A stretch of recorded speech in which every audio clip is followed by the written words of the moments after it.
Bismillahirrahmanirrahim. Assalamualaikum warahmatullahi wabarakatuh. Innal hamdalillah nahmaduhu wa nasta'inuhu wa nastaghfiruh wa na'udzu billahi min shururi anfusina wa min sayyiati a'malina. Man yahdihillahu fala mudilla lahu wa man yudlil fala hadiya lahu.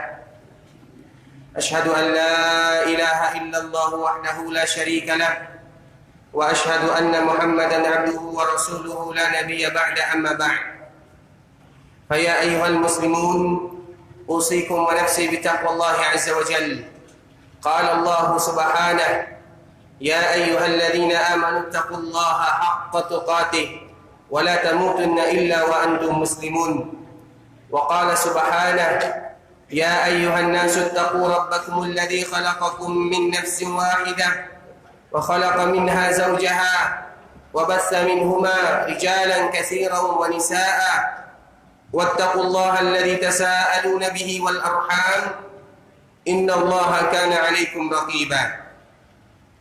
يا أيها الذين آمنوا اتقوا الله وقولوا قولا سديدا يصلح لكم أعمالكم ويغفر لكم ذنوبكم ومن يطع الله ورسوله فقد فاز فوزا عظيما. أما بعد فإن أصدق الحديث كتاب الله وخير الهدى هدى محمد صلى الله عليه وسلم وشر الأمور محدثاتها فإن كل محدثة بدعة وكل بدعة ضلالة وكل ضلالة في النار والعياذ بالله. Saudara kaum muslimin, kaum muslimat, ikhwani, akhawati, rahimani, rahimakumullah. Alhamdulillah, kita senantiasa bersyukur kepada Allah Subhanahu wa taala yang mana pada malam hari ini Allah Subhanahu wa taala masih senantiasa memberikan kepada kita rahmat dan nikmat-Nya sehingga kita masih bisa duduk di rumah Allah Subhanahu wa taala dalam rangka mendengarkan ayat-ayat Allah Subhanahu wa taala dan mendengarkan hadis-hadis Rasulullah sallallahu alaihi wasallam dengan pemahaman-pemahaman yang telah diajarkan oleh sahabat-sahabat Rasulullah sallallahu alaihi wasallam.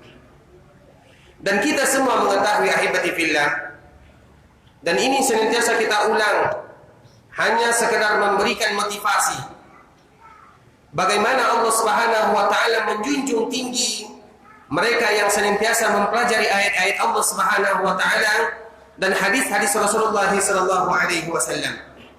Cuman di sini sebelum kita melanjutkan pembahasan kita yang pernah kita bahas, ada sebuah poin yang mungkin termasuk poin yang terpenting, bagaimana para ulama kita mengajarkan kepada kita untuk mencetak kader-kader agar mereka nanti menjadi dai kepada Allah Subhanahu wa taala. Karena yang harus kita ketahui ahibati fillah, dai yang mereka berdakwah itu terbagi kepada dua. Ada yang ad-da'i ila Allah, ada yang mereka mengajak kepada Allah dan kepada Rasulullah sallallahu alaihi wasallam. Ada ad-da'i ila jahannam. Ada dai yang mengajak kepada jahannam, yang semakin jauh dari Allah Subhanahu wa taala dan semakin jauh dari Rasulullah sallallahu alaihi wasallam. Dan ini Rasul yang mengatakan. Sehingga para ulama mereka di dalam mengorbitkan agar tumbuh mereka-mereka yang senantiasa berkecimpung dalam dunia atau dalam ilmu supaya mereka menjadi ulama yang nantinya menyebarkan agama Allah Subhanahu wa taala. Dan di antara salah satunya cara yang dipakai oleh imam kita, Imam Abu Hanifah. Dan ini nanti bisa kita terapkan dalam kehidupan kita sehari-hari. Imam Abu Hanifah, kita mengetahui kedudukan Imam Abu Hanifah, dia adalah salah seorang ulama yang besar, salah seorang ulama yang ulama tersebut ulama ahlu sunnah wal jamaah. Imam Abu Hanifah ini, Bapak Ibu rahimani rahimakumullah, ketika dia berbolak-balik ke masjid untuk menyampaikan ilmu Al-Quran dan hadis-hadis Rasulullah SAW, maka dia menjumpai ada salah seorang anak tersebut bernama Abu Yusuf. Yang mana anak ini kerjanya berdagang membantu orang tuanya. Karena Abu Yusuf ini dan orang tuanya, keluarganya adalah keluarga yang miskin. Tetapi Imam Abu Hanifah melihat dari karakter dan bahasa tubuh Abu Yusuf ini adalah orang yang pintar dan bisa diberikan ilmu pengetahuan tentang agama yang mana nanti bisa dikadar menjadi salah seorang ulama kaum muslimin. Itu yang namanya firasat atau firasat. Imam Abu Hanifah ini ketika dia menjumpai Abu Yusuf,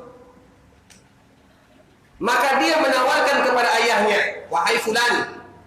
Jadi Imam Abu Hanifah ini berkata kepada ayahnya Abu Yusuf, wahai fulan, mengapa kamu tidak memberikan atau memerintahkan kepada anakmu untuk belajar? Apa kata ayahnya Abu Yusuf? Wahai Abu Hanifah, saya tidak mempunyai pembantu. Makanya saya tidak mengantarkan anak saya ini belajar. Karena saya ingin menjadikan dia itu membantu saya di pasar. Ini perkataan ayahnya Abu Yusuf kepada Imam Abu Hanifah. Kemudian apa yang dilakukan oleh Imam Abu Hanifah? Apa kata Imam Abu Hanifah kepada ayahnya Abu Yusuf? Wahai fulan, maukah aku membayar kepadamu, aku bayar kepadamu berapa dirham yang engkau dapatkan satu hari dari anakmu ini, maka aku akan menggantinya. Karena sebagaimana kita ketahui, Imam Abu Hanifah adalah salah seorang imam yang kaya. Dia adalah salah seorang pedagang kain sutra. Imam Abu Hanifah adalah salah seorang pedagang yang kaya, pedagang kain sutra. Imam Abu Hanifah mengatakan kepada ayah si fulan atau ayah si anak tersebut, yang anak ini dilihat oleh Imam Abu Hanifah yang bisa menjadi ulamanya nanti. Apa kata Imam Abu Hanifah kepada ayahnya? Wahai fulan, maukah aku membayar dirimu, aku bayar anakmu ini, aku ambil anakmu, aku bawa dia ke masjid, aku ajarkan kepada dia ilmu, kemudian aku bayarkan kepadamu berapa penghasilan kalau kamu membawa anakmu ini bekerja di pasar. Karena ayahnya ini tidak mau rugi. Kemudian apa kata ayah si Abu Yusuf? Wahai Abu Hanifah, saya bisa menghasilkan dari anakku ini satu hari sebanyak 2 dirham. Satu hari anak saya ini, kata ayah Abu Yusuf tersebut, anak saya ini bisa menghasilkan 2 dirham dalam satu hari.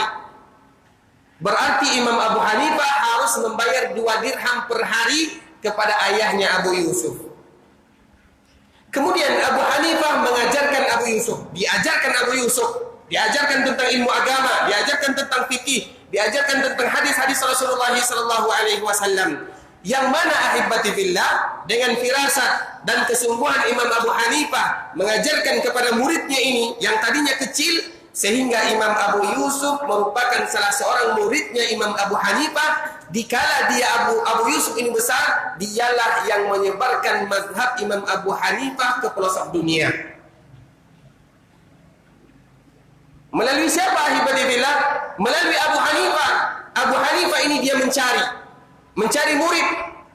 Ketika dia melihat ada bakatnya, maka dia ambil, bahkan dia rela membayar murid tersebut. Dia yang membayar muridnya. Kenapa? Karena ini adalah salah satu cara Imam Abu Hanifah untuk mengkader, sehingga Abu Yusuf menjadi muridnya Imam Abu Hanifah yang menyebarkan mazhab Abu Hanifah. Karena sebagaimana yang kita ketahui, Imam Abu Hanifah mempunyai 2 orang murid yang terkenal. Yang pertama Muhammad bin Hasan, yang kedua Abu Yusuf. Abu Yusuf ini siapa? Orang yang dulu dibelanjai oleh Imam Abu Hanifah agar dia mau belajar ilmu agama, dan mana pada kala akhirnya dia menjadi salah seorang ulama yang menyebarkan mazhabnya Imam Abu Hanifah. Nah, apa maksudnya ahibati fillah? Ini bisa kita jadikan pelajaran dalam kehidupan sehari-hari. Kita kalau seandainya tidak bisa kita sekolah atau belajar, apa yang harus kita lakukan? Dan terutama bagi kita yang diberikan karunia oleh Allah Subhanahu wa taala berupa harta, kita cari anak-anak kaum muslimin, terutama mereka-mereka yang susah. Kita cari mereka, kita sekolahkan mereka. Yang manakala kita berharap ketika kita menyekolahkan mereka, semoga-moga nanti mereka menjadi ulama. Dan ini adalah gaya yang dipakai oleh para ulama, bagaimana mereka mengkader sehingga muncul ulama itu tidak terputus. Apa yang mereka lakukan? Mereka cari orang-orang yang kurang mampu. Mereka cari orang-orang yang berbakat. Mereka cari orang-orang yang bisa disekolahkan. Kemudian mereka sekolahkan. Apa harapannya? Dengan berharap agar mereka pada suatu hari nanti menjadi ulama. Sehingga ketika demikian, ketika melakukan hal ini, maka para ulama itu akan bermunculan. Oleh karenanya, ahibati fillah, ini adalah di antara salah satu cara bagaimana para ulama itu mereka mengkader murid, dan bagaimana para ulama itu mereka rela membayar murid tersebut agar mereka bisa belajar tentang ilmu agama. Dan alhamdulillah sudah banyak dicoba oleh kaum muslimin, dan mereka menyekolahkan kaum saudaranya kaum muslimin yang mereka susah, yang mereka membutuhkan, sehingga para ulama itu akan bermunculan. Karena yang kita harapkan tidak lain tidak bukan adalah agar ada nanti mereka yang mendoakan kita. Makanya ahibati fillah, dan malam tadi sudah kita singgung, ini masih tentang masalah ilmu ya, ilmu yang akan memberikan manfaat kepada kita. Malam tadi sudah kita singgung dan kita ulang, mungkin ada sebahagian kita yang belum mendengarnya. Rasulullah SAW mengatakan kepada kita, "Idza mata ibnu Adam inqata'a 'amaluhu illa min thalas." Apabila anak Adam itu wafat, maka terputus seluruh amalannya. Amalannya habis, hilang. Illa min thalas. Kecuali dari 3 hal. Apa 3 hal tersebut? Dan di antara salah satunya sebagaimana yang dikatakan oleh Rasulullah SAW, yang tidak akan terputus adalah awaladin salihin yad'ulah, atau apabila mereka memiliki anak yang soleh, yang anak soleh ini yang mendoakan mereka ketika mereka sudah meninggal. Ikhwatul Islam rahimani rahimakumullah, Rasulullah SAW mengatakan di dalam hadis ini, atau ada anak yang soleh yang mendoakan dia. Rasulullah SAW tidak pernah mengatakan anak siapa. Yang penting apabila ada anak, yang anak ini adalah anak yang soleh, yang dia yang mendidiknya, anak dia kah, atau anak orang lain kah, atau anak pamannya, atau anak saudaranya, anak siapa saja, yang apabila anak ini menjadi anak yang soleh, kemudian orang tersebut meninggal, apabila anak ini mendoakan dia, maka doanya akan sampai walaupun dia sudah meninggal. Apa maksudnya ahibati fillah? Karena ada sebahagian kaum muslimin, mereka tidak memiliki anak, tidak memiliki keturunan.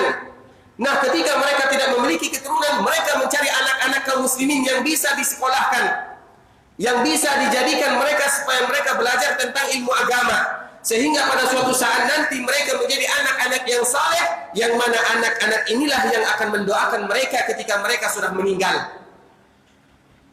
Oleh karenanya ahibati fillah, dan ini adalah salah satu cara yang dipakai oleh para ulama kita, bagaimana mereka mengkader agar ulama itu senantiasa tumbuh dan tumbuh. Kenapa kita katakan dan kenapa kita contohkan tentang Imam Abu Hanifah?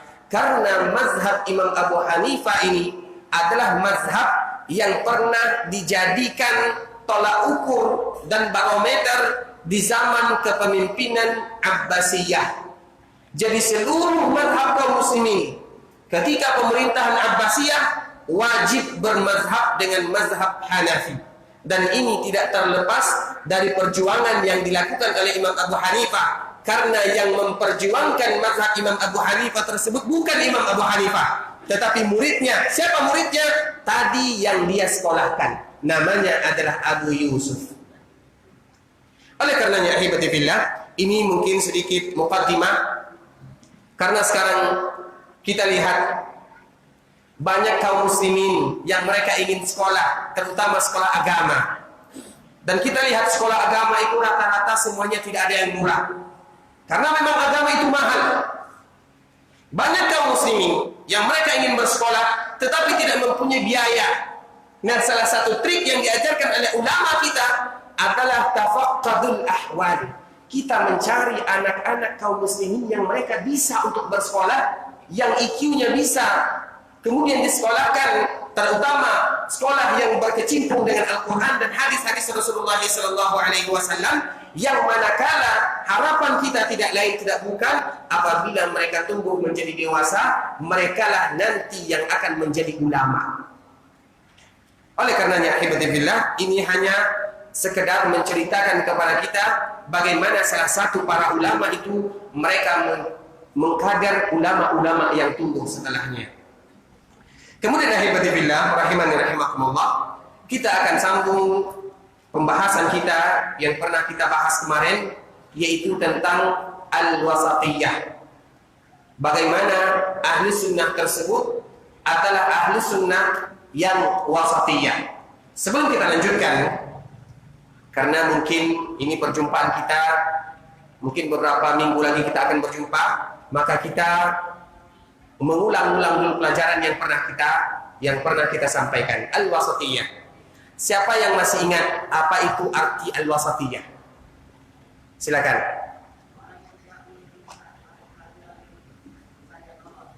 Al-wasatiyah adalah orang yang tidak mengikuti syariat Allah. Siapa yang bisa menyanggah?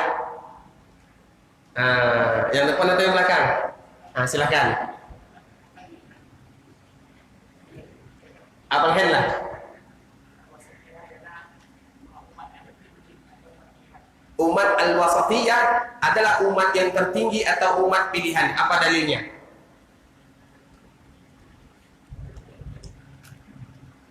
Kalau tidak bisa bahasa Indonesia, bahasa Arab aja lah Bang.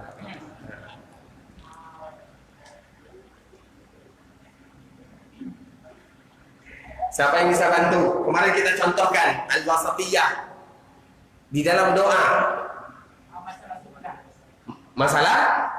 Apa masalah surganya? Surga terdiri dari 100 tingkatan. Kemudian, dan tingkatan yang tertinggi adalah Firdaus. Kemudian,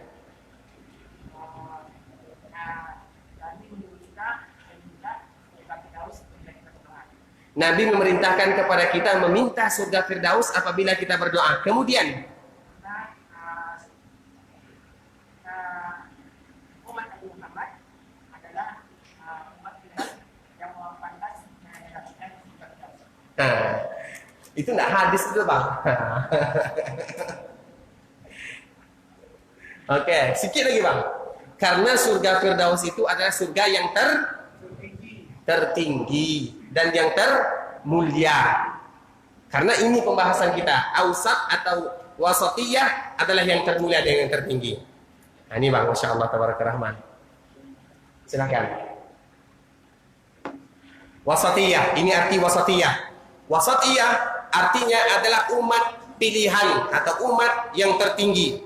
Kemudian kita membahas wasatiyah ahlus sunnah wal jamaah. Kita membahas kemarin tentang ahlus sunnah wal jamaah. Siapa yang masih ingat apa ciri-ciri yang terdepan atau ciri-ciri yang menonjol tentang ahlus sunnah wal jamaah?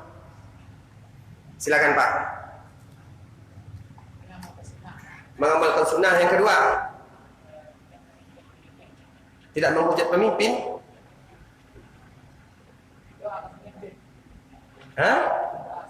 Selalu mendoakan pemimpin. Itu cabangnya, intinya. Tidak keluar dari jamaah kaum muslimin. Jadi siapa yang menjawab nih? Dua-duanya lah ya. Di antara sifat dan ciri ahlus sunnah wal jamaah adalah yang pertama, ahlus sunnah. Kita mengulang pelajaran ahlus sunnah, yaitu mereka yang tetap mencari. Karena sunnah itu banyak yang tetap senantiasa mencari sunnah Rasulullah SAW dan ingin melakukan sunnah Rasulullah SAW tersebut. Ingin melakukan. Karena mungkin banyak di antara sunnah Rasulullah SAW yang belum bisa kita lakukan, tetapi kita ingin untuk tetap senantiasa melakukan dan melaksanakan sunnah Rasulullah SAW. Dan yang kedua adalah al-jamaah, ahlus sunnah wal jamaah. Ini adalah dua sifat yang menjolok atau yang menonjol dari ahlus sunnah wal jamaah. Apa maksud jamaah? Tidak keluar dari kepemimpinan yang sah. Tidak keluar dari kepemimpinan yang sah. Dan yang Bapak sebutkan tadi, tidak mengolok-olokkan pemimpin, itu adalah cabangnya di antara salah satunya. Itu salah satu bentuk keluar dari pemimpin yang sah. Karena sebagaimana yang kita ketahui ahibati billah, dan ini tambahan, Di dalam Islam, yang harus kita ketahui, di dalam Islam, cara memilih pemimpin diberikan kebebasan. Di dalam Islam, secara syariat, cara memilih pemimpin diberikan kebebasan. Tetapi yang diberikan standar dan kaidah adalah yang taat kepada pemimpin. Makanya cara mendapatkan pemimpin ada beberapa hal. Yang pertama dengan warisan. Pemimpin warisan. Misalnya ayahnya menjadi pemimpin. Kemudian dia mengatakan setelah saya meninggal yang akan menjadi pemimpin adalah anak saya. Dan itu sah secara Islam. Yang kedua, secara al-ghalabah, yaitu dipaksa atau kudeta. Apabila ada satu pemerintahan, kemudian dia mengkudeta pemerintahan yang sah, kemudian dia yang menjadi pemimpin, maka ketika hal tersebut terjadi, kalau hal tersebut terjadi, maka pemimpin orang tersebut juga dianggap sah. Ini caranya. Kemudian dengan syura, yaitu dengan bermusyawarah. Ketika mereka bermusyawarah, kemudian melihat menjadi pemimpin, apabila terpilih orang yang dipimpin yang menjadi pemimpin tersebut, maka kepemimpinannya sah. Apa maksudnya hibati billah? Bahkan apabila ada seorang budak yang menjadi pemimpin, maka kepemimpinannya pun sah secara syariat. Apa maksudnya? Kita diberikan kebebasan di dalam syariat bagaimana cara memilihnya, bagaimana cara pemimpin tersebut menjadi pemimpin. Akan tetapi kita diberikan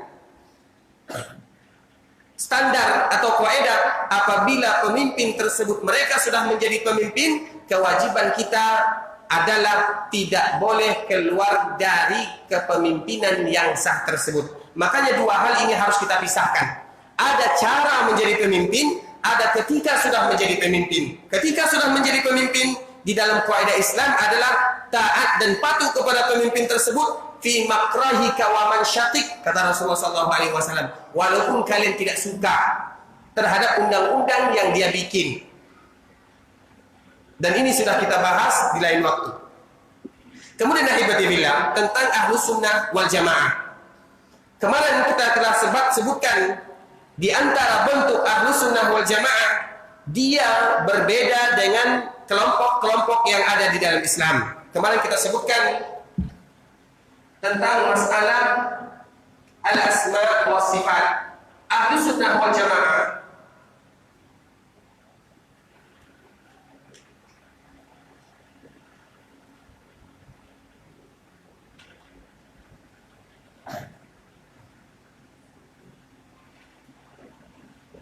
dalam masalah sifat, siapa yang masih ingat?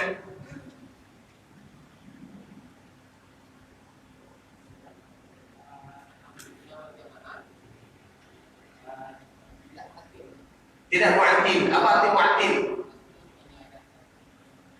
Tidak menafikan. Tidak menafikan sifat-sifat Allah. Kemudian dan mutasyabih, tidak menyamakan. Ahlus sunnah di dalam masalah sifat, dia tidak menghilangkan sifat Allah Subhanahu wa taala dan tidak menyerupakan. Tidak menghilangkan sifat Allah Subhanahu wa taala dan tidak menyerupakan. Silakan diberikan contoh.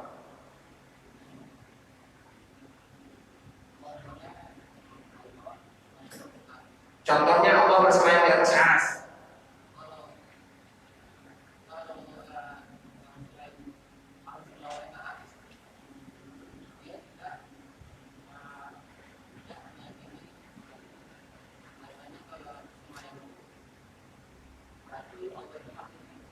Berarti Allah tuh, Masya Allah. Apalah jadi guru hadis sekarang kan? Jadi sama jadi guru kan? Masya Allah. Silakan Pak. Ini silakan. Ini dalam masalah sifat. Ahlus sunnah wal jamaah dalam masalah sifat tidak menghilangkan sifat dan tidak menyamakan sifat. Jelas sampai di sini? Kemudian dalam masalah qadar, siapa yang bisa menjawab? Apa sifat ahlus sunnah dalam qadar yang lain? Silakan. Apa? Tidak Jabariyah dan tidak Qadariyah. Apa itu Jabariyah?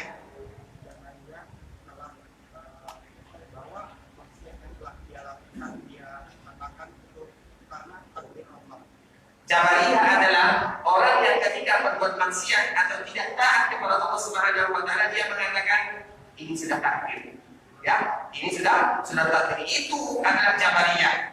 Itu adalah Jabariyah. Kalau ada kita mengajak kaum muslimin, ayo kita sholat sama-sama, ayo kita sholat ke masjid, ayo kita berpuasa, ayo kita melakukan hal-hal yang baik, amar ma'ruf nahi munkar. Kemudian dia berbuat maksiat dengan alasan ini sudah takdir, berarti itu namanya Jabariyah. Kemudian Qadariyah.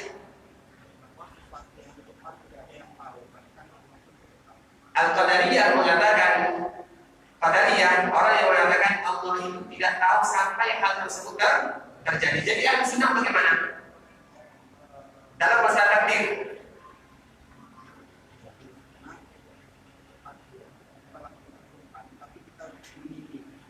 Telah ditentukan tapi memilih.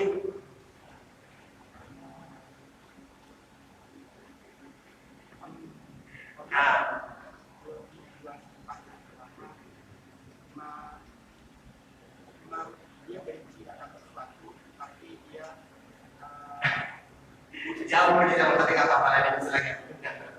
Jauh begitu ya. Ahlu Sunnah wal Jamaah dalam masalah qadar kita mengatakan bahwa Allah Subhanahu wa taala telah menentukan qadar kita sebelum menciptakan langit dan bumi, sebelum 50.000 tahun lamanya. Allah sudah tahu. Ya, Allah sudah tahu. Dan Allah tahu ya'lamu kha'inatal a'yun. Allah saja sudah tahu apa yang terbetik dalam hati kita. Apalagi sesuatu yang sudah jelas itu dalam masalah takdir. Kemudian sekarang kita tambah dalam masalah rukun ibadah. Siapa yang tahu apa rukun ibadah? Sekarang kita beribadah setiap hari. Apa rukunnya? Silakan Pak. Islam.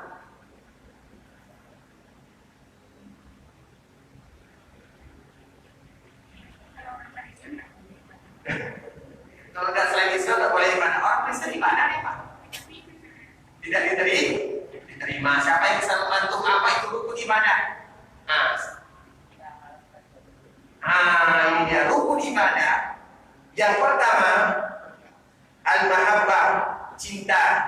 Yang kedua al-khawf, takut. Yang ketiga ar-raja, berharap. Kita terangkan satu-satu. Silakan. Rukun ibadah yang pertama cinta kepada Allah Subhanahu wa taala. Kalau kita tidak cinta kepada Allah Subhanahu wa taala, kalau terpaksa ngaji, terpaksa kita sholat berjamaah di masjid.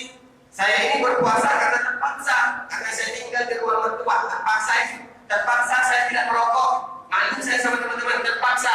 Itu hati-hati. Berarti hilang dalam rukun ibadah. Segala sesuatu yang kita lakukan dari ibadah jangan karena terpaksa. Terpaksa ini adalah di awal. Kemudian setelah kita lakukan jangan terpaksa.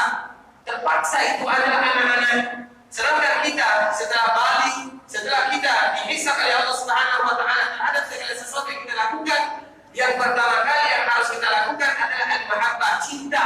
Ibadah tersebut kita lakukan karena cinta kepada Allah Subhanahu wa taala. Jangan karena terpaksa. Terpaksa berpuasa, malu sama teman-teman, berarti hilang rukun ibadahnya. Terpaksa ke masjid, malu sama orang tua, terpaksa hilang bagi ibadahnya, mahabbahnya.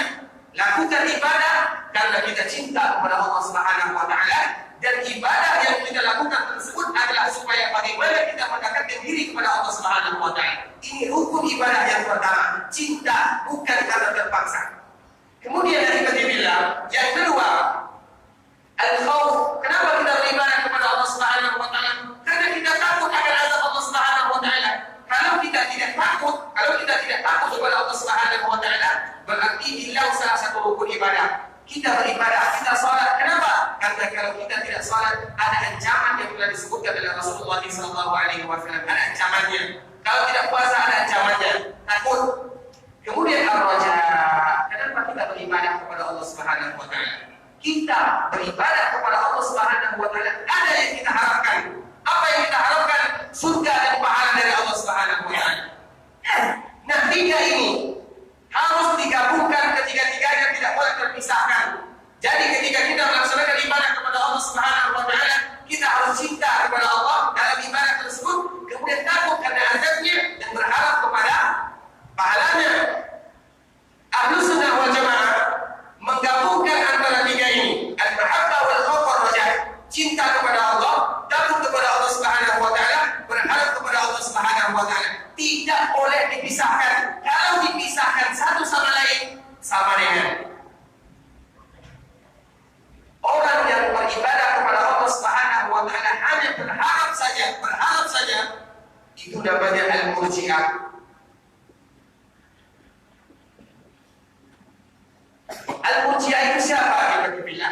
Al-Murji'ah, mereka yang hanya berharap kepada Allah Subhanahu wa taala tanpa ada rasa takutnya dan tanpa ada rasa mahabbahnya.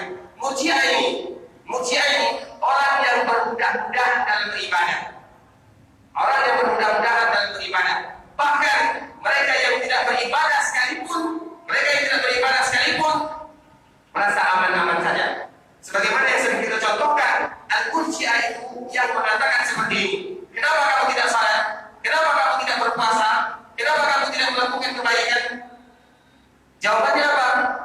Itu semua tidak penting. Yang penting di sini. Yang penting hati. Makanya sering kita sebutkan dari billah yang mengatakan yang penting hati itu adalah di antara salah satu sifat orang-orang Murji'ah yang penting di sini. Makanya sering kita sebutkan kalau seandainya hati kita ini betul-betul beriman kepada Allah Subhanahu wa taala, la saddaqahu bil amal, maka yang ada di dalam hati tersebut akan keluar dengan gerakan dan ucapan. Makanya mengatakan dulu pernah tersebar di kaum muslimin ada namanya, dulu sekarang saya tidak tahu, dulu ada namanya Islam murni. Kenapa tidak salat? Tidak salat biasa. Kenapa? Yang penting saya beriman, yang penting hati saya bersih, yang penting kalbu saya, hati saya. Itu adalah di antara salah satu sifat orang-orang Murji'ah, karena beribadah kepada Allah Subhanahu wa taala dengan berharap saja. Berharap apa? Berharap surga Allah Subhanahu wa taala. Sehingga malas melakukan ibadah kepada Allah Subhanahu wa taala. Kemudian yang kedua adalah orang yang beribadah hanya dengan takut saja. Takut. Itu sama dengan Khawarij. Kita mungkin sering mendengar orang-orang Khawarij. Khawarij ini kita contohkan ISIS di zaman sekarang, atau yang suka membunuh kaum muslimin. Kenapa mereka mengkafirkan kaum muslimin? Apa alasannya? Alasannya tidak lain tidak bukan karena mereka takut. Tujuan mereka itu baik, tetapi mereka terlalu takut kepada Allah Subhanahu wa taala tanpa ada harapan. Takut bagaimana? Takut melakukan dosa. Jadi orang-orang Khawarij adalah orang yang paling rajin beribadah. Makanya Rasulullah SAW mengatakan akan keluar mereka-mereka yang rajin beribadah, bibir mereka itu tidak pernah kering dari membaca Al-Quran. Wajah mereka itu pucat karena rajinnya berpuasa dan mereka sholat malam. Kenapa mereka melakukan demikian? Karena mereka hanya takut saja kepada Allah Subhanahu wa taala tanpa ada berharap. Sehingga orang-orang Khawarij ini di dalam kaidah orang-orang Khawarij tidak boleh melakukan kesalahan. Kalau melakukan kesalahan itu langsung keluar dari Islam. Itu orang-orang Khawarij karena mereka takut kepada Allah Subhanahu wa taala. Di dalam beribadah kepada Allah Subhanahu wa taala, mereka hanya melihat dari sisi takutnya saja.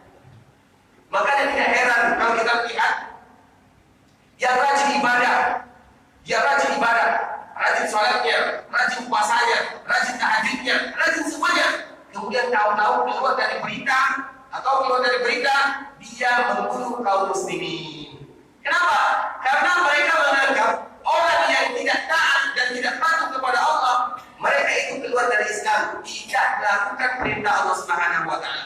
Karena mereka hanya takut saja kepada Allah Subhanahu wa taala. Itu orang-orang Khawarij. Kemudian yang ketiga adalah al-mahabbah. Ini al-mahabbah ini terpaksa saya terangkan. Kalau ada yang kurang suka, nanti silakan ditanya, tidak menjadi masalah. Dan ini harus diterangkan.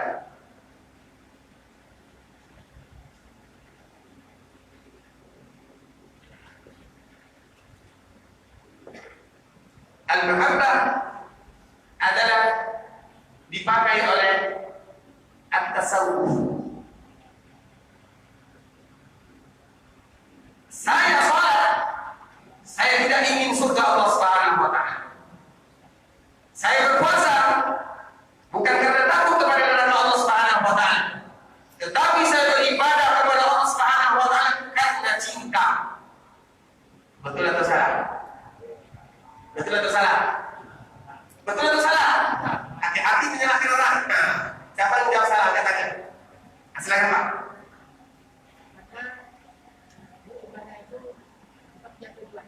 Beribadah punya tujuan. Apa tujuan ibadah? Mengharap surga dan takut kepada neraka. Apa dalilnya? Nah, ini yang penting. Apa dalilnya? Berbicara pakai dalil. Karena Allah tidak menciptakan manusia lain kecuali untuk beribadah padanya. Betul, tidak menciptakan jin kecuali untuk beribadah. Kemudian kita, kenapa kita beribadah? Mengharapkan surga, ya kan? Takut akan neraka. Apa dalilnya? Baca aja satu ayat dalam Al-Quran tentang masalah surga.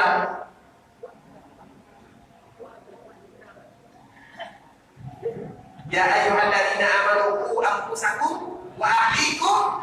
Nah, itu dia. Masya Allah. Itu dalilnya. Itu salah satu dalil. Silakan Pak. Ini kita pakai dalil yang dibaca oleh Mas Filis. Allah Subhanahu wa taala mengatakan, ya ayyuhalladzina amanu qu anfusakum wa ahlikum. Hai orang-orang yang beriman, jaga diri kalian dan jaga keluarga kalian dari api neraka. Allah yang memerintahkan kepada kita, berarti jaga keluarga kita, jaga diri kita agar tidak masuk ke dalam api neraka. Berarti Allah mengatakan kepada kita, jangan kalian berdurhaka kepada Allah Subhanahu wa taala. Karena apabila nanti kalian durhaka dan tidak taat kepada Allah, berarti sama saja kalian mencimpungkan diri kalian ke dalam api neraka. Bukankah seperti itu? Nah, al-mahabbah yang beribadah hanya karena cinta saja. Makanya sering kita dengar, saya salat, saya beribadah, saya berpuasa, tidak mengharapkan surga dan tidak takut neraka. Tapi saya cinta kepada Allah Subhanahu wa taala. Makanya kita dengar ada namanya Ar-Rabi'ah Al-Adawiyah, dan ini banyak ditulis dalam kitab. Ini banyak ditulis dalam kitab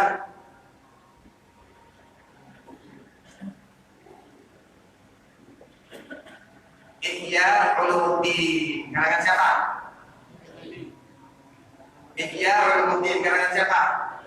Imam Al-Ghazali. Nanti kita sambung setelah salat. Wallahu ta'ala.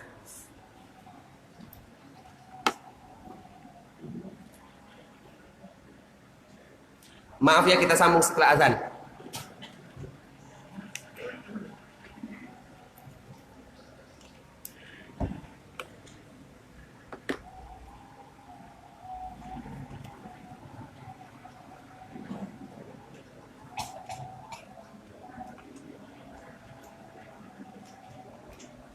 Allahu Akbar,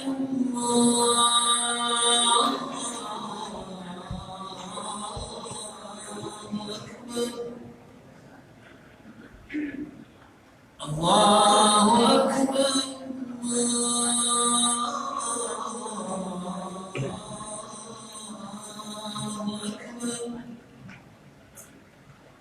Asyhadu an la ilaha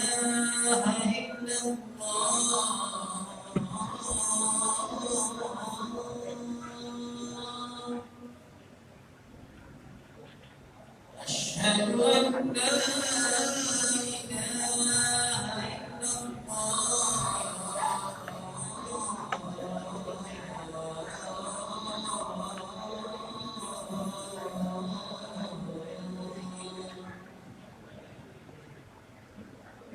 Asyhadu anna Muhammadar Rasulullah.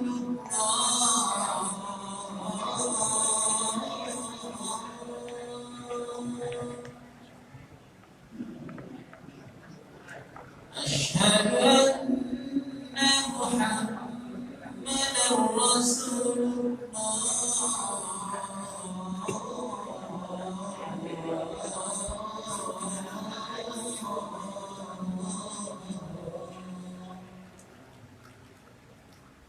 حي على الصلاة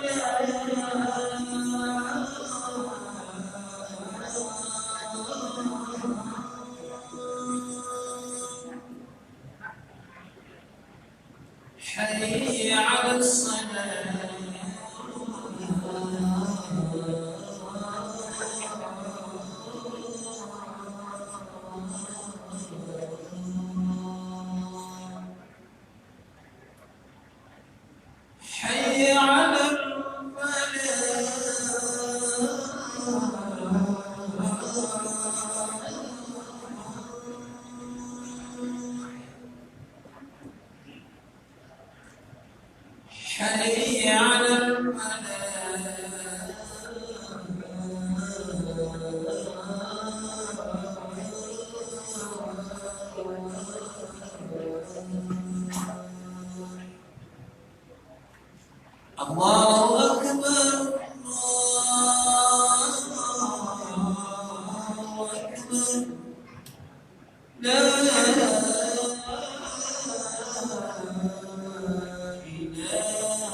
Bismillahirrahmanirrahim. Alhamdulillah wassalatu wassalamu ala Rasulillah amma ba'du. Ikhwatal Islam, a'azani Allah wa iyyakum.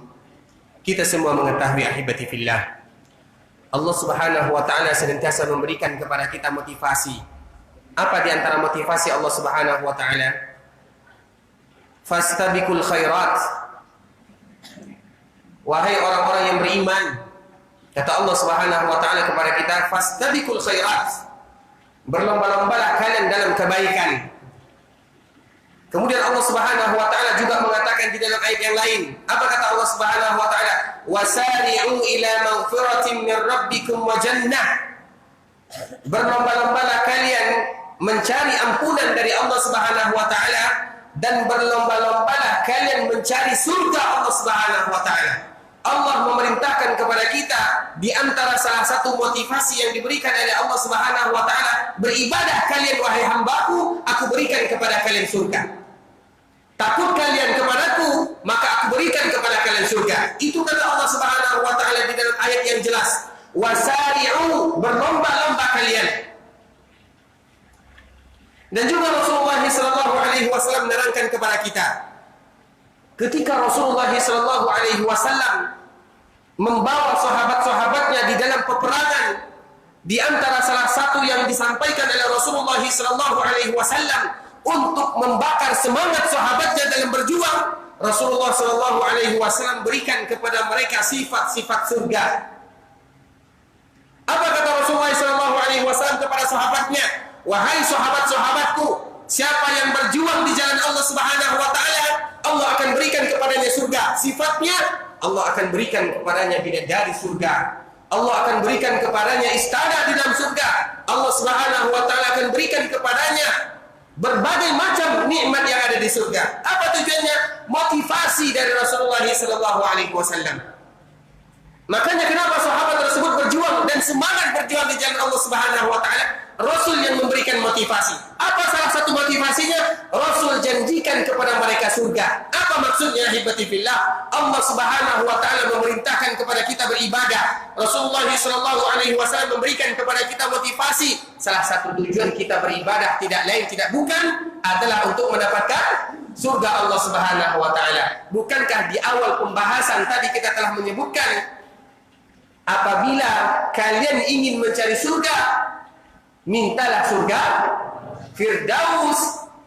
Dan ini adalah salah satu motivasi agar kita beribadah. Salah satunya adalah dengan mengharapkan surga Allah Subhanahu wa taala. Makanya ahibati fillah, sering kita dengarkan hadis Rasulullah sallallahu alaihi wasallam.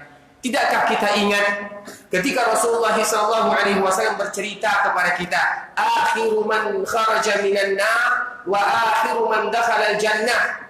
Tidakkah kita ingat mereka yang terakhir kali keluar dari surga dan mereka yang terakhir kali keluar dari neraka dan yang terakhir sekali masuk ke dalam surga? Apa tujuannya dan apa yang dia inginkan?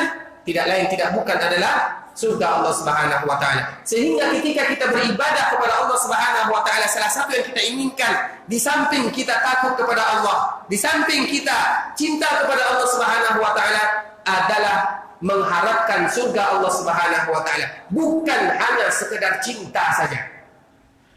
Cinta memang penting, tetapi tidak sekedar cinta saja. Makanya sering kita mendengarkan istilah-istilah, tidak mengapa Allah mengazab saya asalkan Allah cinta kepada saya. Dan ini bahasa-bahasa yang kita sendiri pusing untuk memahaminya. Tidak mungkin Allah mengazab orang yang dia cintai. Ini kita berbicara tentang hari akhirat. Tidak mungkin Allah Subhanahu wa taala menganiaya atau mengazab seorang hamba yang dia cintai. Makanya beribadah tidak terlepas dari 3 rukun ini. Cinta kepada Allah Subhanahu wa taala, takut dan berharap kepada Allah Subhanahu wa taala. Kemudian ahibati fillah,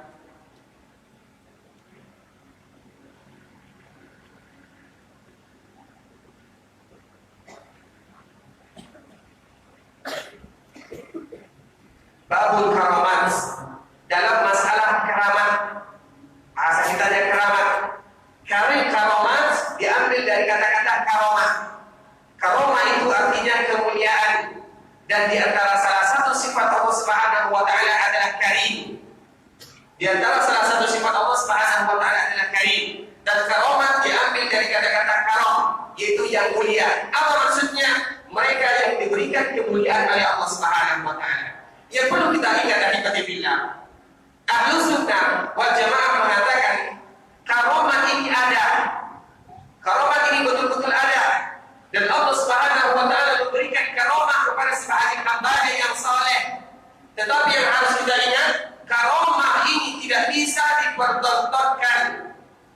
Karomah ini tidak bisa dipertontonkan seolah-olah karomah itu adalah kelebihan yang diberikan oleh Allah Subhanahu wa taala kepada hamba-Nya yang saleh ketika mereka meminta sesuatu kepada Allah Subhanahu wa taala. Dan banyak ceritanya, terutama karomah para sahabat, karomah para wali. Tetapi yang harus kita ingat, karomah ini tidak bisa dipertontonkan. Karomah itu hanya kejadian begitu saja, kemudian hilang, selesai. Dan ini di antara salah satu cara Allah membantu hamba-Nya yang sedang berada di dalam kesusahan. Kita contohkan, ada salah seorang tabi'in yang dia sedang bermusafir. Kemudian dia mengendarai kuda. Di tengah perjalanan, kudanya mati. Dan kita mengetahui, dalam perjalanan, apabila kuda tersebut mati, susah sampainya. Apalagi di padang pasir. Dia meminta kepada Allah Subhanahu wa taala pertolongan. Kemudian Allah memberikan kepadanya pertolongan. Apa karomahnya? Kudanya hidup lagi. Kemudian sampai di tempat tujuan. Ketika sampai di tempat tujuan, kudanya baru mati. Itu di antara salah satu bentuk karomah. Dan karomah ini tidak bisa dipertontonkan. Makanya tidak ada orang yang diberikan karomah oleh Allah Subhanahu wa taala dia ceritakan kepada orang lain. Tidak ada. Kenapa? Karena ini bantuan khusus dari Allah Subhanahu wa taala. Dan yang harus kita ingat, orang yang soleh, mereka tidak pernah mengatakan dirinya soleh. Orang yang soleh tidak pernah mengatakan dirinya soleh. Karena apabila orang mengatakan dirinya soleh, berarti dia tidak soleh, kecuali yang namanya soleh. Bisa dipahami? Orang yang soleh tidak pernah mengatakan dirinya soleh. Yang mengatakan dirinya soleh berarti dia tidak soleh. Dan itu hukum biasa, sudah kita mengetahuinya. Begitu juga dengan karomah. Karena karomah ini identik dengan kesolehan. Orang yang mendapatkan karomah tidak pernah mengatakan dirinya mendapatkan karomah. Orang yang mengatakan dirinya mendapatkan karomah berarti itu bukan karomah. Jadi dibalik-balik saja. Makanya karomah ini akibatnya tidak bisa ditontonkan dan tidak bisa diceritakan kepada orang lain. Karena karomah ini identik dengan orang soleh. Tidak pernah satupun ada orang yang soleh yang menceritakan dirinya, mengatakan dirinya soleh dan mengatakan dirinya mendapatkan karomah. Makanya apapun bentuknya, yang namanya karomah itu ada, tetapi tidak bisa dipertontonkan. Dan di antara salah satu, karena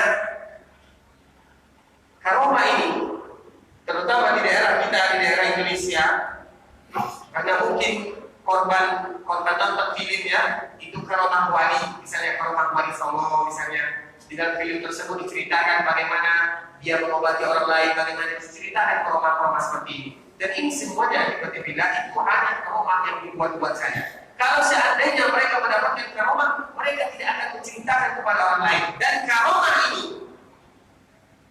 manfaatnya untuk dirinya yang pertama kali. Karena karomah ini ketika orang itu butuh, seperti mukjizat diberikan oleh Allah kepada para nabi ketika mereka butuh. Begitu juga dengan karomah. Karomah diberikan oleh Allah Subhanahu wa taala kepada orang yang saleh ketika mereka butuh. Jadi ini harusnya kita harus pahami. Nah, Ahlus Sunnah wal Jamaah mengatakan dalam masalah karomah, orang karomah tersebut benar adanya, tetapi tidak bisa diceritakan dan dipamerkan, tidak bisa.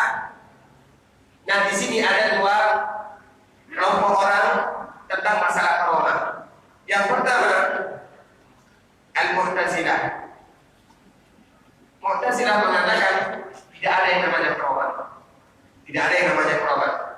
Dan yang kedua, ini maaf ya, sekali lagi maaf. Tasawuf, semuanya karamah. Semuanya karamah. Ada syekh yang terbang ke bulan, ada ulamanya yang pokoknya banyak macamnya. Ada yang pergi ke Mekah, bisa Rasulullah bersalaman dengan tangannya, sesuatu yang lucu. Itu karamah. Karamah yang dianggap karamah. Makanya saya mendengar, karena ini berkaitan dengan Rasulullah SAW, ada karamah ketika pergi ke Madinah, maka Rasulullah SAW langsung keluar dari kuburnya, yang keluar hanya tangannya. Kemudian salamnya dengan orang Indonesia. Orang Arab yang susah-susah di sana tidak bisa Rasulullah salam. Sekarang salamnya dengan, kan lucu itu karamah-karamah seperti ini. Dan karamah-karamah seperti inilah yang diumbar-umbarkan, yang dibangkit-bangkitkan. Dan yang harus kita ingat, apabila ada orang yang menyatakan tentang karamah tersebut, di antara salah satu tujuannya adalah untuk memanggil manusia yang lain untuk menghormati dirinya. Termasuk karamah bermimpi dengan Rasulullah SAW.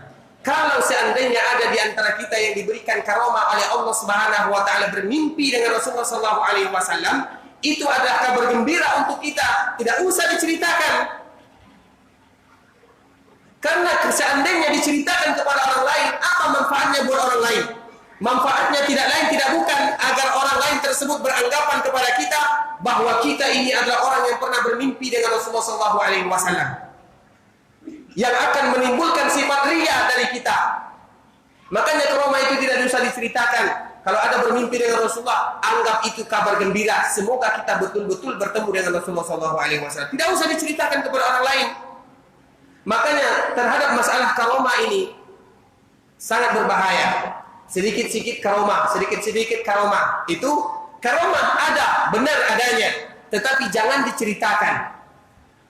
Karena ini akan menimbulkan sifat gulu, sifat berlebih-lebihan kepada seseorang atau berlebihan kepada orang-orang yang soleh tersebut. Ini tentang masalah karamah. Kemudian yang terakhir, ahibati fillah, dan ini masalah yang sudah sering kita dengar, tentang masalah sahabat Rasulullah SAW.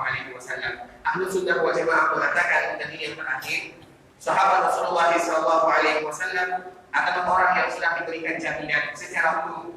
Jadi apapun yang mereka lakukan, mereka sudah diampuni oleh Allah Subhanahu Wa Taala. Sehingga ketika terjadi Khalid bin Walid pernah marah kepada sahabat Rasulullah SAW yang pertama kali masuk Islam, maka Rasulullah SAW mengatakan, la tasubbu ashabi, wahai Khalid, jangan engkau, walaupun Khalid ini juga sahabat Rasulullah SAW, tetapi Rasulullah menekankan jangan pernah menghina sahabat sedikit pun. Ahlu sunnah wal jamaah mengatakan, kita beriman bahwa sahabat Rasulullah SAW adalah manusia pilihan dan mereka dijaga oleh Allah Subhanahu Wa Taala. Ketika mereka beriman kepada Rasulullah dan berjumpa dengan Rasulullah, berarti itu sebuah kemuliaan. Walaupun 1 jam mereka berjumpa dengan Rasulullah SAW, itu adalah sebuah kemuliaan. Nah, kita tidak seperti orang-orang Rafidhah dan tidak seperti orang-orang Nawasib. Ar-Rafidhah terlalu cinta kepada sebagian sahabat. An-Nawasib, mereka yang benci kepada sahabat-sahabat Rasulullah SAW.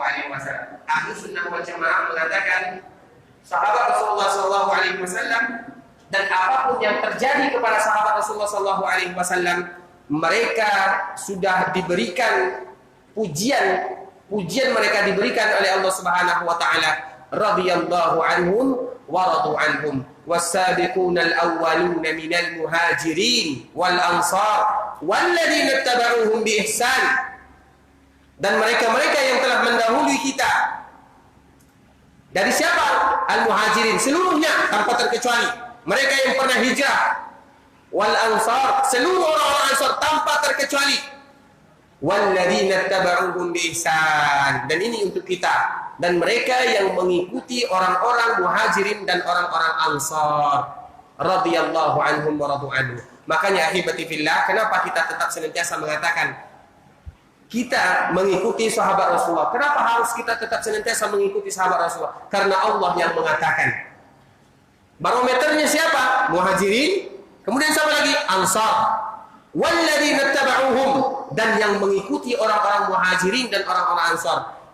Sehingga di dalam akidah Ahlussunnah wal Jamaah, pemahaman kita itu harus sesuai dengan pemahaman sahabat, karena mereka yang sudah dipuji oleh Allah Subhanahu wa taala. Oleh karenanya ahibati fillah, ini beberapa hal yang berkaitan dengan Ahlussunnah wasatiyah, Ahlussunnah wal Jamaah, bahwa Ahlussunnah wal Jamaah adalah umat yang adil.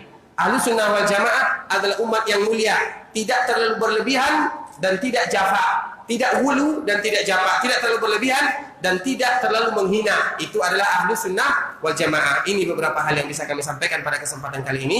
Salah dan jangannya kami banyak-banyak minta maaf. Kalau ada pertanyaan kami persilahkan. Wallahu ta'ala a'lam.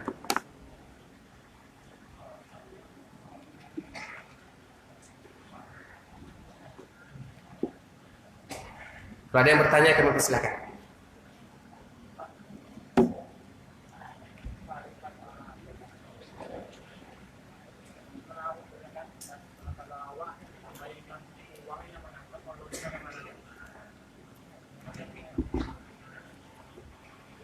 Apa hukumnya kita berimam menjadi makmum kepada orang yang mengatakan Allah di mana-mana? Siapa yang tahu jawabannya? Boleh atau tidak? Boleh atau tidak? Boleh. Kenapa boleh? Nah, silakan Pak. Apa Pak? Mengikuti imam? Yang salah untuk dia, yang benarnya untuk kita. Tapi Allah di mana-mana bahaya. Salahnya itu bahaya. Kemarin telah kita jelaskan. Nah, yang pertama ahibati fillah, banyak di antara kaum muslimin yang mereka mengatakan Allah di mana-mana secara ucapan, tetapi perbuatannya mengatakan Allah di atas arsy. Dan ini adalah salah satu bentuk berbaik sangka kita kepada kaum muslimin. Apa buktinya? Ketika mereka berdoa pasti seperti ini. Makanya tidak ada imam yang berdoa seperti ini. Pasti berdoa ke atas. Makanya itu hanya ucapan. Sedangkan perbuatan tidak ada seorang pun yang meyakini kecuali Allah berada di atas atau di arsy. Itu yang pertama. Yang kedua, kewajiban kita sebagai seorang muslim tidak boleh mencari-cari kesalahan kaum muslimin yang lain. Ketika kita berimam, kita tidak usah menanyakan keadaan imam. Imam ini seperti ini, imam ini seperti ini, imam ini seperti ini. Karena bukan di antara manhaj Ahlussunnah wal Jamaah mencari-cari kesalahan kaum muslimin. Nah, ketika ada kita berimam, kita diam-diam saja. Ketika kita tidak mengetahui keadaan imam, berarti salat kita sah. Nah, kalau seandainya kita mengetahui keadaan imam tersebut, apa hukumnya? Kalau untuk dia betul-betul mengatakan Allah di mana-mana. Siapa yang bisa menjawab? Jawaban ini kita simpan dulu. Ini khusus. Karena ini khusus. Wallahu ta'ala alam. Yang lain kami persilahkan. Karena nanti kalau kita bacakan ada kitab sunnah imam. Jadi kitab sunnah, ada kitab itu judulnya sunnah, dikarang oleh Imam Abdullah bin Ahmad, anaknya Imam Ahmad. Ada kitab sunnah dikarang oleh imam-imam yang lain. Kalau kita lihat di sana bacaan atau teguran mereka kepada ahli yang mengatakan Allah di mana-mana, itu sangat parah. Dan kemarin telah kita sebutkan perkataan Imam Abu Hanifah dan perkataan Imam Syafi'i tentang keberadaan Allah Subhanahu wa taala. Orang yang tidak mengakui Allah di atas arsy berarti mereka keluar dari jalur Quran dan hadis. Keluar dari jalur Quran dan hadis. Yang lain kami persilakan. Yang tua dulu ya Bang ya. Silakan. Tadi di awal ceramah ada disebut tentang pemimpin dan pemimpin. Ada sedikit kita bulan ini di Indonesia akan terjadi pilpres. Artinya kan kita lebih memilih pemimpin. Jadi kami mohon bagaimana pertemuan kami dalam memilih pemimpin. Memilih pemimpin ahibati fillah. Ini kita bukan berbicara tentang politik ya, tetapi ini secara syariat. Memilih, ketika kita memilih, itu adalah salah satu bentuk kita berpolitik. Ketika kita tidak memilih, itu juga salah satu bentuk kita berpolitik. Itu yang pertama yang harus kita paham, yang harus kita pahami. Memilih itu adalah salah satu bentuk kita berpolitik, siasa. Karena politik itu artinya siasa. Siasa itu bahasa kitanya siasat, mensiasati. Politik itu kalau dibahasakan dengan bahasa kita adalah mensiasati. Memilih adalah bentuk mensiasati. Tidak memilih juga bentuk mensiasati. Jadi sama-sama bentuk siasa, sama-sama bersiasat. Tetapi yang harus kita ketahui ahibati fillah, memilih berarti kita bersaksi. Memilih berarti kita bersaksi. Bersaksi kepada Allah Subhanahu wa taala bahwa ini adalah orang yang baik. Betul atau tidak? Memilih berarti kita mengatakan saya memilih fulan, saya memilih fulan karena dia adalah orang yang baik. Ini adalah bentuk kesaksian. Dan kesaksian tersebut ada tanggung jawabnya. Kesaksian tersebut ada tanggung jawabnya. Nah, kalau kita lihat di daerah kita, dan kita berbicara tentang secara umum, kalau kita lihat di daerah kita ahibati fillah, apa yang harus kita lakukan? Dan ini sudah diberikan fatwa oleh senior-senior kita, mereka yang berkecimpung dalam bagian fatwa. Apa hukum memilih? Hukum memilih ini diberikan kepada kita kebebasan. Karena ketika kita memilih, itu bentuk kita bersiasat. Ketika kita tidak memilih, itu juga bentuk kepada siasat. Karena memilih sama saja kita bersaksi. Mereka yang tidak memilih karena mereka takut saya nanti bersaksi di hadapan Allah Subhanahu wa taala dan saya tidak bisa mempertanggungjawabkan. Dan ini terkandung individu masing-masing. Kita bersaksi kepada Allah Subhanahu wa taala bahwa yang kita pilih ini adalah yang terbaik. Dan kita harus mempertanggungjawabkan kesaksian. Ini saksi namanya. Mereka yang tidak memilih karena mereka belum bisa bersaksi. Mereka yang belum memilih karena mereka belum bisa bersaksi di hadapan Allah Subhanahu wa taala. Dan di dalam syariat Islam, cara mencari kepemimpinan diberikan kebebasan. Sebagaimana tadi yang kita sebutkan. Bukankah Rasulullah SAW mengatakan di dalam hadisnya, hadis yang dikeluarkan oleh Imam An-Nawawi, wa in ta'ammaru 'alaikum 'abdun, kalian harus taat kepada seorang pemimpin walaupun dia seorang budak. Bukankah seperti itu yang dikatakan oleh Rasulullah kita sallallahu alaihi wasallam? Harus kalian taat walaupun dia seorang budak. Rasulullah sallallahu alaihi wasallam tidak mengajarkan kepada kita bagaimana cara menjadikan dia sebagai pemimpin, tetapi yang diminta oleh Rasulullah sallallahu alaihi wasallam bagaimana kita mentaati dia sebagai pemimpin ketika dia sudah menjadi pemimpin. Jadi caranya diberikan kebebasan oleh Rasulullah sallallahu alaihi wasallam. Cara menjadikan pemimpin tersebut menjadi seorang pemimpin, Rasul berikan kepada kita kebebasan. Ketika Rasulullah SAW memberikan kepada kita kebebasan, maka kita pun bebas. Hanya saja yang harus kita ingat ahibati fillah, itu adalah bentuk persaksian. Bentuk persaksian kita. Ketika kita memilih kaum muslimin, yang mana mereka mencalonkan diri, berarti sama saja kita bersaksi di hadapan Allah Subhanahu wa taala bahwa dia ini adalah orang yang pantas untuk memimpin. Yang pantas untuk memimpin.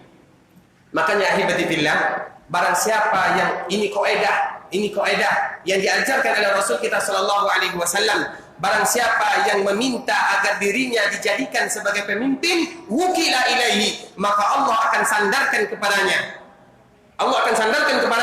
Dan barang siapa yang tidak meminta, bahkan dia diminta untuk menjadi pemimpin, Allah akan tolong dia. Nah, itu semua dikembalikan kepada diri kita masing-masing. Siap nggak kita bersaksi? Dan saksi ini akan ada pertanggungjawabannya. Ketika kita memilih, berarti sama saja kita bersaksi. Ketika kita bersaksi, ada pertanggungjawabannya. Dan ini bukan masalah orang-orang yang memilihnya, Ustaz, kalau nanti kita tidak memilih berarti orang-orang Kristen, orang-orang zindik, orang-orang munafik mereka akan ikut memilih. Allah tidak bertanya kepada kita tentang demikian ahibati fillah. Karena kita tidak pernah sama, karena kita mempunyai barometer. Barometer kita itu ada. Makanya kita contohkan dan kita kiaskan di dalam kehidupan kita ini. Kita contohkan tentang Umar Mukhtar. Umar Mukhtar adalah salah seorang pemimpin kaum muslimin yang dulu berperang melawan orang-orang Italia. Dia adalah berasal dari Libya. Orang-orang Italia ketika mendapatkan kaum muslimin, menjadikan kaum muslimin sebagai tawanan, mereka bunuh, mereka aniaya. Kemudian ketika kaum muslimin yang dipimpin oleh Umar Mukhtar ini mendapatkan tawanan orang-orang Italia yang menjadi tawanan kaum muslimin, maka Umar Mukhtar tidak menganiayanya, memberikan haknya sebagai tawanan perang. Kemudian pasukan Umar Mukhtar ini mengatakan kepada Umar, "Hai Umar, tidakkah engkau mengetahui tawanan-tawanan kaum muslimin dibunuh dan dianiaya oleh orang-orang Italia? Kenapa tawanan mereka tidak kita aniaya dan kita tidak balas?" Apa jawaban Umar Al-Mukhtar? Apa jawaban Umar Al-Mukhtar? "Wahai sahabat-sahabatku, kita adalah kaum muslimin, agama kita adalah Islam dan tidak mengajarkan kepada kita dan kita tidak pernah diajarkan agar meniru orang-orang musyrikin tersebut. Ketika orang-orang musyrikin menganiaya orang-orang Islam, maka kita tidak diajarkan untuk menganiaya orang-orang yang menjadikan tawanan. Karena kita mempunyai barometer. Barometer kita, kata Umar Al-Mukhtar, barometer kita adalah Rasul kita sallallahu alaihi wasallam. Jadi kita tidak perlu takut kalau kita tidak memilih maka akan dipilih orang-orang munafikin. Itu hanya anggapan dari kita saja. Karena alhamdulillah ahibbatillah, yang ini muslim dan yang ini muslim. Nah, bagaimana caranya? Makanya sudah kita sebutkan, kalau kalian ingin menjadikan pemimpin yang baik, maka kalian dulu harus menjadi orang yang baik. Ketika kalian memilih, silakan. Ketika kalian tidak memilih, silakan. Karena ketika kalian memilih berarti kalian bersaksi. Ketika kalian bersaksi, silakan kalian bertanggungjawabkan. Ketika kalian tidak memilih, berarti kalian tidak bersaksi. Ketika kalian tidak bersaksi, silakan dipertanggungjawabkan. Semuanya dipertanggungjawabkan. Karena Rasulullah SAW memberikan kepada kita kebebasan. Bebas. Yang diikat oleh Rasulullah SAW adalah bagaimana ketaatan kita kepada pemimpin. Itu yang diikat. Ketika diberikan kebebasan, kita pun menjadi orang yang bebas. Makanya standar kaidah di dalam agama itu sudah jelas. Standar pengaturan menjadikan seorang pemimpin sudah diatur di dalam Islam. Bagaimanapun caranya, apabila dia menjadi pemimpin yang sah, maka kita taat kepadanya. Sedangkan caranya diberikan kebebasan. Karena ini adalah bentuk saksi kita. Tetapi yang harus kita ingat ahibati fillah, selagi kita menolong agama Allah Subhanahu wa taala, maka Allah pasti menolong kita. Kita jangan melihat kepada rencana Allah Subhanahu wa taala dan kita tidak mengetahui rencana Allah Subhanahu wa taala.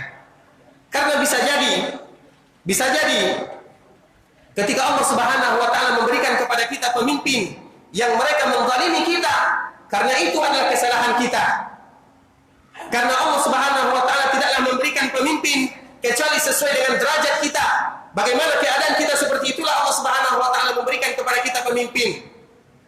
Dan bisa jadi dengan itulah Allah Subhanahu wa taala memanggil kita untuk semakin dekat kepadanya. Karena ketika kita terzalimi, maka ketika itu pula lah kita baru berdoa kepada Allah Subhanahu wa taala. Makanya dulu ketika pemimpin kita biasa-biasa saja, kapan kita berdoa? Tetapi ketika kita sudah merasa susah, maka kita mulai kembali kepada Allah Subhanahu wa taala. Intinya ahibati fillah, mencari pemimpin diberikan kebebasan di dalam agama. Kalian ikut silakan, tidak ikut juga silakan. Yang diwajibkan adalah taat kepada pemimpin yang terpilih. Karena saya tidak bisa mengatakan wajib hukumnya memilih, karena tidak. Apa alasan saya? Apa alasannya? Dan saya juga tidak bisa mengatakan tidak boleh. Apa alasan saya? Karena agama memberikan kepada kita kebebasan. Agama memberikan kepada kita kebebasan. Oleh karenanya ahibati fillah, yang kita harapkan tidak lain tidak bukan adalah agar Allah Subhanahu wa taala memberikan kepada kita pemimpin yang saleh, pemimpin yang adil, pemimpin yang berpegang teguh dan mau kembali kepada kitabullah dan sunnah-sunnah Rasulullah sallallahu alaihi wasallam. Dan sekarang kita tidak tahu apakah pemimpin ini yang baik atau pemimpin ini yang baik. Kita tidak tahu. Bisa jadi yang kita beranggapan tidak baik itu adalah yang terbaik. Dan bisa jadi kita beranggapan ini yang baik, dia tidak baik. Tidak bisa kita menilai. Makanya di dalam memilih diberikan kebebasan, sehingga kita tidak memaksa satu sama lain. Wallahu ta'ala. Silakan Marudin.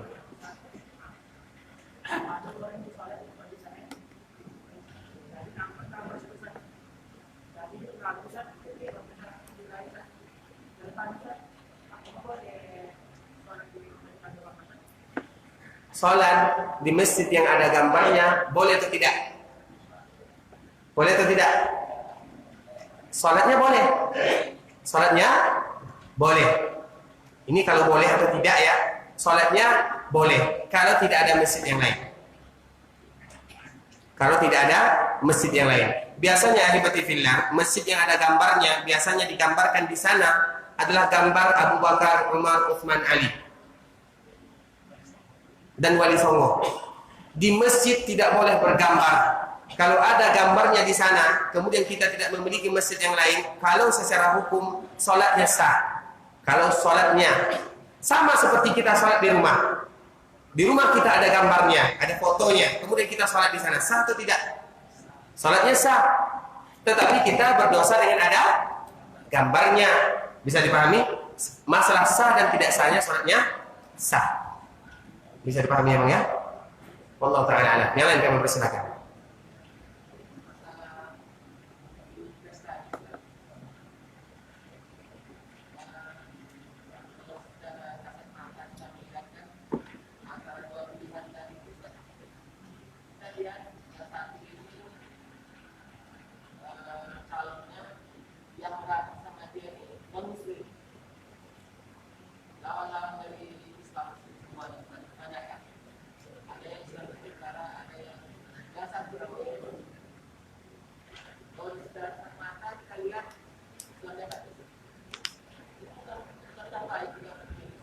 Dari mana kita tahu? Dari medsos, dari TV, dari orang yang merapat sama dia.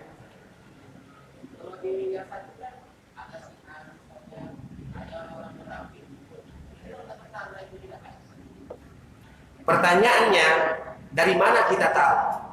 Dan setiap pendukung pasti akan mendukung paslonnya dan pasti akan memuji paslonnya. Betul atau salah?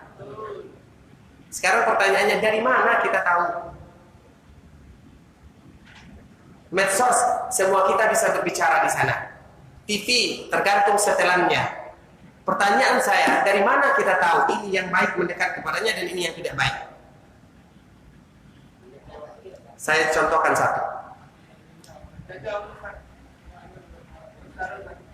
Saya contohkan satu. Contoh saja. Ini contoh saja ya. Ini contoh.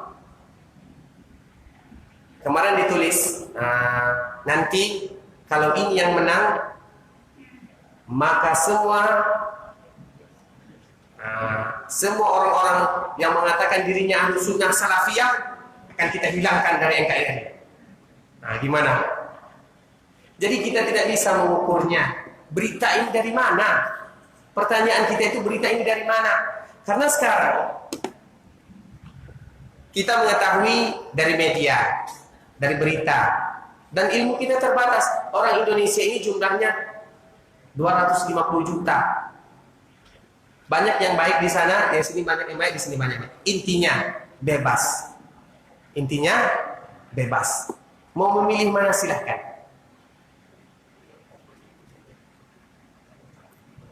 Iko tidak bisa mencipta di mimbar kan? Itu kan? Tidak bisa mencipta di mimbar. Tapi intinya bebas. Bisa dipahami kan? Nah, yang lain kami persilakan.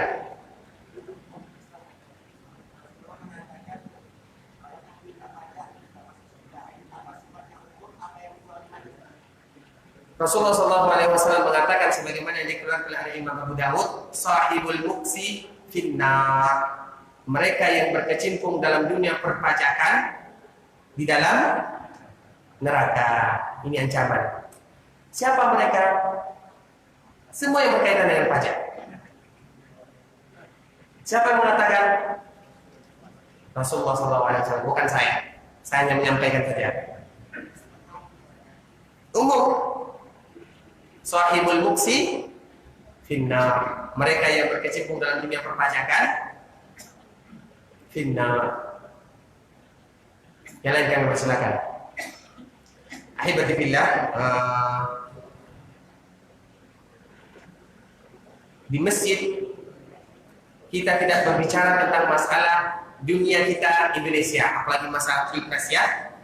Yang kita bahas adalah bagaimana Allah memberikan kepada kita pemimpin yang baik. Kita berharap kepada Allah Subhanahu wa taala agar memberikan kepada kita pemimpin yang baik, dan kita juga berharap kepada Allah Subhanahu wa taala dengan kebaikan mereka tersebut kita pun menjadi orang yang baik. Kalaupun ada kesalahan mereka, itu juga seperti kita. Sebagaimana kita salah, pemimpin kita juga salah. Dan ketika mereka menzalimi kita, ingatlah itu adalah salah satu cara agar Allah Subhanahu wa taala kembali memanggil kita agar kita tetap senantiasa meminta kepada Allah Subhanahu wa taala dan bermohon kepada Allah Subhanahu wa taala. Kita bermohon kepada Allah Subhanahu wa taala agar memperbaiki pemimpin-pemimpin kaum muslimin dan diberikan kepada kita pemimpin-pemimpin kaum muslimin, pemimpin yang adil, pemimpin yang berpegang kepada kitabullah dan sunnah Rasulullah sallallahu alaihi wasallam. Karena Allah Subhanahu wa taala mengatakan dalam surah Al-An'am, wa kadzalika nuwalli ba'dadh-dhalimin ba'dha bima kanu ya'malun bima kanu yaf'alun. Dan beginilah kami jadikan sebahagian mereka pemimpin terhadap sebahagian yang lain tergantung amalan mereka masing-masing. Ini dikatakan oleh Allah Subhanahu wa taala dalam surah Al-An'am. Jadi ketika kita menginginkan pemimpin yang baik, maka kita berharap yang pertama kali kita perbaiki adalah diri kita masing-masing. Wallahu ta'ala alam. Kalau ada salah dan janggalnya kami banyak-banyak minta maaf. Kita tutup dengan membaca kafaratul majlis. Subhanakallahumma bihamdika asyhadu an la ilaha illa anta astaghfiruka wa atubu ilaik. Assalamualaikum warahmatullahi wabarakatuh.